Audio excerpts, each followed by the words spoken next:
I still remember that afternoon like it's burned into my skin. We just pulled into this quiet cul-de-sac in Brookhaven Pines, a neighborhood with lawns so green, they look at fake sprinklers ticking like clocks, and not a single trash can out of place. My wife Lila had dreamed about this house for years. She'd picked it for the rose bushes, for the bike paths, for the sense of safety. And I'd promised her, after decades of chasing down bad guys and sitting through too many hearings in DC, that this would finally be our normal life. Our daughter Zoe was already talking about which tree she wanted to climb first.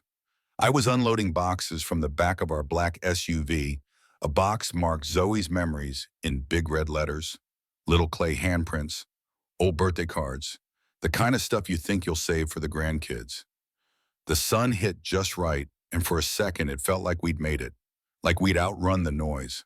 But then I heard it, the low hum of a cruiser slowing down, that sound of suspicion you feel before you even see the lights. A white and blue patrol car rolled to a stop in front of our driveway. I thought maybe he was lost, maybe just checking addresses.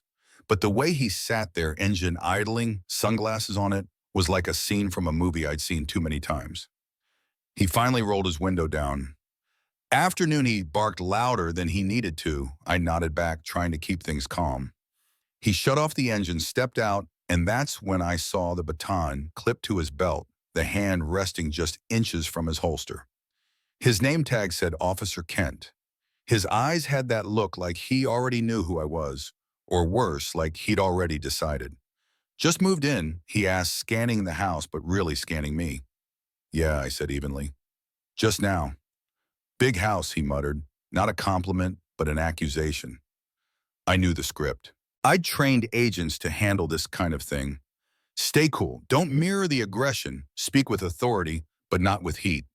"We feel very fortunate," I replied. Lila stood at the garage door, one hand shading her eyes, already sensing the tension. Then he took a few steps closer, gravel crunching under his boots. "Mind if I see some ID? We've had break-ins." He lied like it was nothing.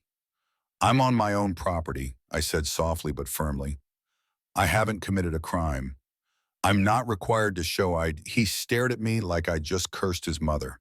His jaw ticked. "Is that so?"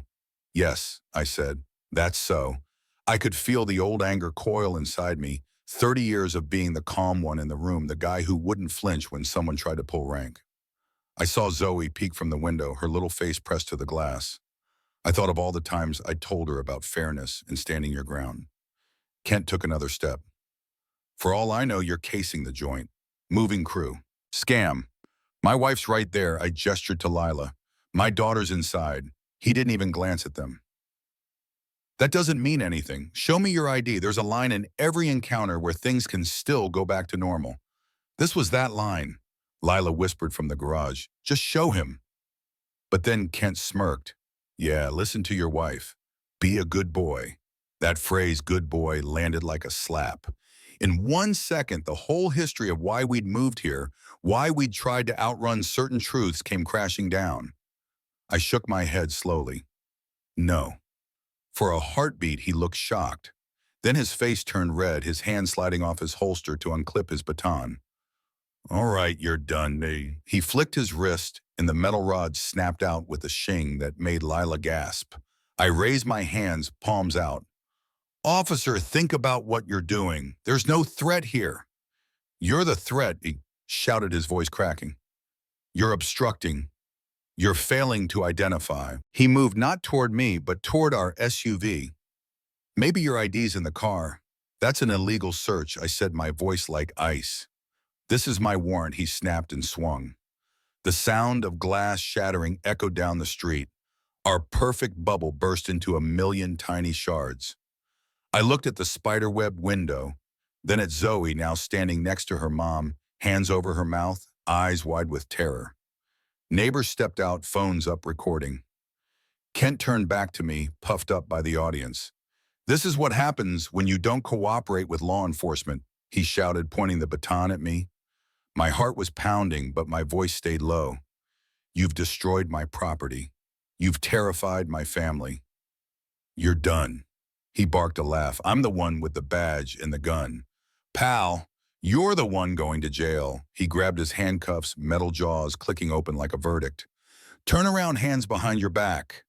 Lila stepped forward. Get your hands off my husband, she screamed. Kent spun his head. You stay back or you're next. I felt the cuffs graze my wrist. I could have taken him down. Every instinct in me screamed to do it.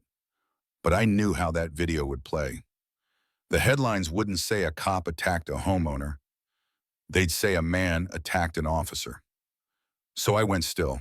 I'm not struggling, I said through my teeth. I'm standing still.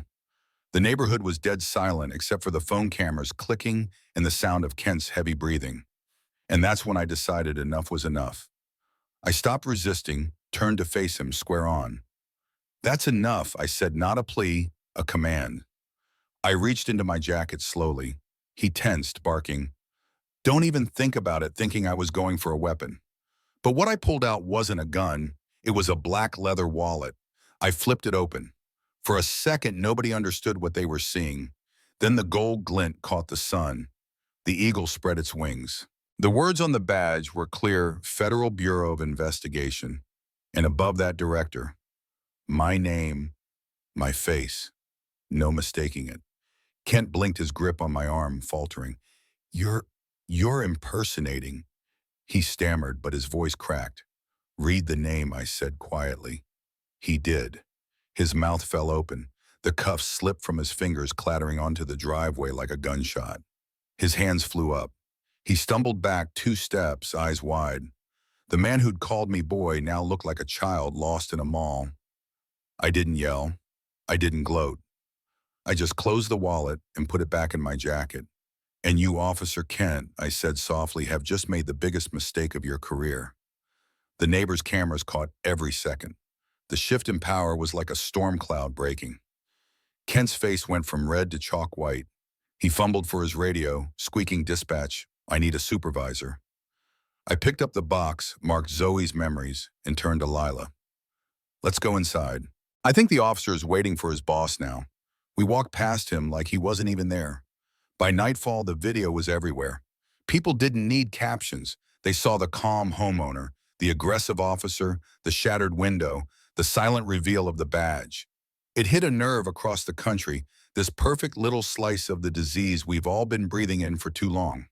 Kent was suspended, then fired, then indicted. He ended up in federal court on civil rights charges, sentenced to 4 years, and ordered to pay damages.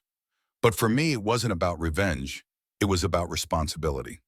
I stood at a podium weeks later wearing a dark suit instead of a sweat-stained sweatshirt, speaking not as a victim, but as a public servant. I told the room full of cameras. A few weeks ago, my family and I moved into our new home. We were filled with hope. That hope was shattered not by a criminal, but by a police officer who saw a black man in a neighborhood where he didn't think I belonged.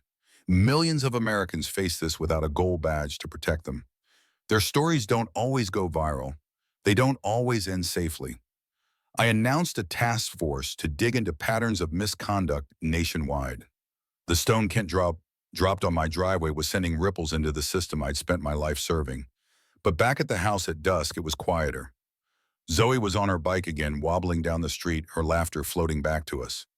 Lila slipped her hand into mine. "Do you think this will change anything?" she asked.